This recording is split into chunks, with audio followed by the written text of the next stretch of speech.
আগামী বুধবার মহাশিবরাত্রির দিনে ভুলেও খাবেন না এই 5টি খাবার। তাহলে বাবা মহাদেব অত্যন্ত রুষ্ট হবেন এবং আপনার জীবনে নেমে আসতে পারে চরম দুর্ভাগ্য। পরিবারে অশান্তি, কলহ, রোগ জ্বালা যন্ত্রণা দেখা দিতে পারে, বাস্তুদোষ ও গ্রহদোষ দেখা দিতে পারে।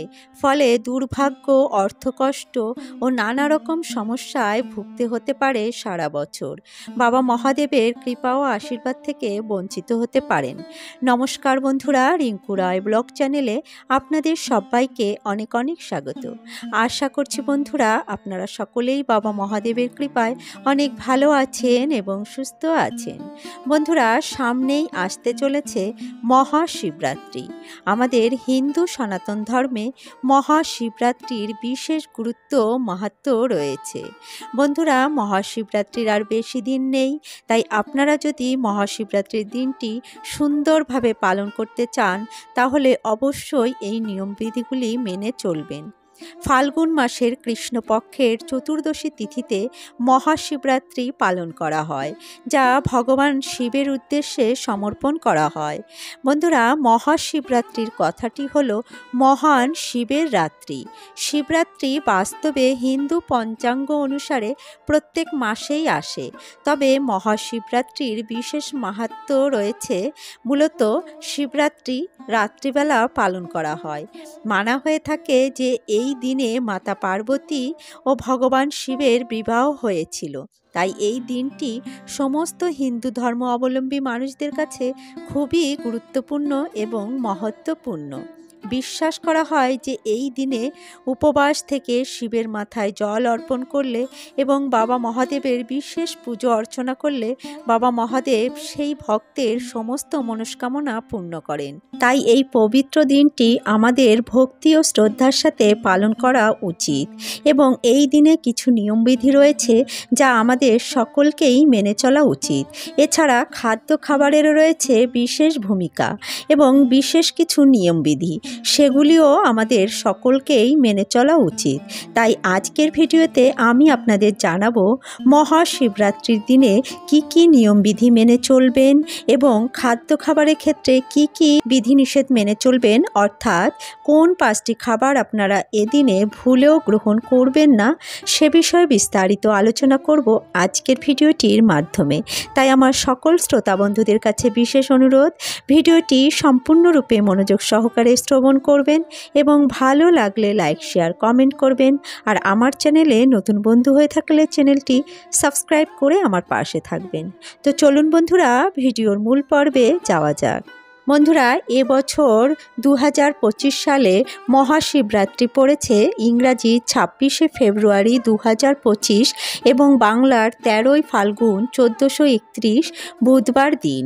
শিব চতুর্দশী তিথি শুরু হচ্ছে ইংরাজি 26শে ফেব্রুয়ারি 2025 এবং বাংলার 13ই ফাল্গুন 1431 বুধবার দিন সকাল 9:42 থেকে এবং চতুর্দশী তিথি সমাপ্ত হবে 27শে ফেব্রুয়ারি 2025 এবং বাংলার 14ই ফাল্গুন 1431 বৃহস্পতিবার সকাল 8:31। বন্ধুরা, যেহেতু শিবরাত্রির পুজোটি সন্ধ্যার পর অর্থাৎ রাত্রিবেলা করা হয়, তাই উদয় তিথি অনুসারে 26শে ফেব্রুয়ারি বুধবার সন্ধেবেলা থেকেই পুজো শুরু হবে।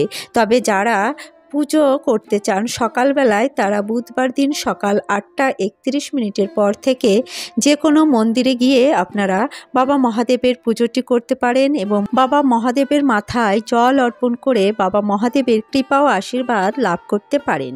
বন্ধুরা, চলুন এবার জেনে নেব যে মহাশিবরাত্রির পবিত্র দিনে আপনারা ভুল করেও কোন 5টি খাবার একেবারেই গ্রহণ করবেন না, তাহলে বাবা মহাদেব অত্যন্ত রুষ্ট হবেন। জীবন ও সংসার জ্বলে পুড়ে ছারখার হয়ে যাবে, সংসারে নেমে আসবে চরম অশান্তি ও দারিদ্রতা। তাই ভুল করেও এই মহাশিবরাত্রির পবিত্র দিনে এই 5টি খাবার কখনোই মুখে তুলবেন না। মহাশিবরাত্রির দিনটি ভগবান শিবের উপর সমর্পিত একটি দিন। এই দিন ভক্তি ও শ্রদ্ধা অনুসারে বাবা মহাদেবকে পূজা আরাধনা করার দিন। তাই এই দিনে আমাদের সংযমী হওয়া উচিত। উচিত এবং বিশেষ নিয়মবিধি মেনে চলা উচিত। এই দিনে খুব সকাল সকাল ঘুম থেকে ওঠা উচিত এবং বাবা মহাদেব ও মাতা পার্বতীর স্মরণ করে এই দিনের উপবাস এবং এই দিনের ব্রত পালন করার জন্য বাবা মহাদেব ও মাতা পার্বতীর কাছে সংকল্প নেওয়া উচিত। তারপরে স্নান সেরে বাবা মহাদেবের পুজো অর্চনাটি করে নেওয়া উচিত। এই দিনে যারা ব্রত পালন করবেন ও ব্রত পালন করবেন না সকলেই এই নিয়ম মেনে চলবেন। এই দিনে যে খাবারগুলি আপনারা ভুলেও মুখে তুলবেন না, তার মধ্যে সর্বপ্রথম যে খাবারটির কথা বলবো তা হলো আমিষ জাতীয় খাবার, অর্থাৎ মাছ, মাংস, পেঁয়াজ, রসুন, ডিম, মুসুরির ডাল ইত্যাদি আমিষ জাতীয় খাবারগুলি এদিনে ভুলেও আপনারা মুখে তুলবেন না, তাহলে বাবা মহাদেব আপনার উপর রুষ্ট হতে পারেন। আপনার জীবন ও সংসারে চরম অশান্তি, দুর্ভাগ্য, দারিদ্রতা দেখা দিতে পারে। জীবনে নানা রকম সমস্যার সম্মুখীন হতে পারেন, কারণ বাবা মহাদেবের কৃপা ছাড়া জীবনে সুখ, শান্তি, সমৃদ্ধি বা অর্থ উন্নতি কোনো কিছুই কিন্তু সম্ভব নয়। তাই বাবা মহাদেবের কৃপা ও আশীর্বাদ পেতে গেলে এই দিনে কিন্তু আপনাদের এই আমিষ খাবার গ্রহণ করা যাবে না, কারণ মহাশিবরাত্রির দিনটি বাবা মহাদেবের কৃপা ও আশীর্বাদ পাবার মোক্ষম দিন। তাই এই দিনে আপনারা সংযমী হন, বাবা মহাদেবের পুজো অর্চনাও আরাধনা করুন, আমিষ খাবার বর্জন করুন। দ্বিতীয় যে খাবারটি আপনারা এই দিনে ভুলেও গ্রহণ করবেন না তা হলো বেগুন। বন্ধুরা, বেগুন একটি অপবিত্র সবজি। এছাড়া বেগুন চতুর্দশী, দ্বাদশী তিথিতে বেগুন খাওয়া উচিত নয় বলে শাস্ত্রে মানা হয়েছে। তাই বাবা মহাদেবের এই মহাশিবরাত্রির দিনে কিন্তু আপনারা বেগুনের তৈরি কোনো প্রকার খাবার এই দিনে ভুলেও খাবেন না, যেমন বেগুন পোড়া, বেগুন ভাজা, বেগুনের তরকারি ইত্যাদি খাবারগুলি এদিনে আপনারা ভুলেও গ্রহণ করবেন না। তৃতীয়ত আপনারা এদিনে যে খাবারটি ভুলেও মুখে তুলবেন না তা হলো তেতো জাতীয় খাবার, যেমন উচ্ছে, করলা, নিমপাতা ইত্যাদি তেতো জাতীয় খাবার এদিনে ভুলেও আপনারা গ্রহণ করবেন না, কারণ আমাদের হিন্দু সনাতন ধর্মে পুজো, উপবাস বা ব্রতে কখনো তেতো জাতীয় খাবার গ্রহণ করা উচিত নয়। তাই মহাশিবরাত্রির দিনে আপনারা তেতো জাতীয় কোনো প্রকার খাবার ভুলেও গ্রহণ করবেন না, তাহলে কিন্তু আপনার ব্রত বা উপবাসটি অসম্পূর্ণ রয়ে যাবে, বাবা মহাদেবের কৃপা ও আশীর্বাদ থেকে বঞ্চিত হবেন। তাই এই দিনে ভুলেও আপনারা তেতো জাতীয় কোনো প্রকার খাবার ভুলেও গ্রহণ করবেন না। বন্ধুরা, চতুর্থত এই দিনে যে খাবারটি আপনারা ভুলেও গ্রহণ করবেন না তা হলো কাঁচা দুধ। এই মহাশিবরাত্রির পবিত্র দিনে ভগবান শিব তথা শিবলিঙ্গে জল ও দুধ অর্পণ করা হয়ে থাকে। মানা হয়ে থাকে যে এই মহাপবিত্র দিনে কেবলমাত্র বাবা মহাদেবকেই দুধ ও জল অর্পণ করা উচিত। এই দিনে তাই নিজেদেরকে দুধ পান করা থেকে বিরত থাকা উচিত।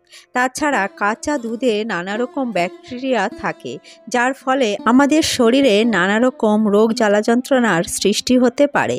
তাই মহাশিবরাত্রির দিনে ভুলেও আপনারা কাঁচা দুধ গ্রহণ করবেন না।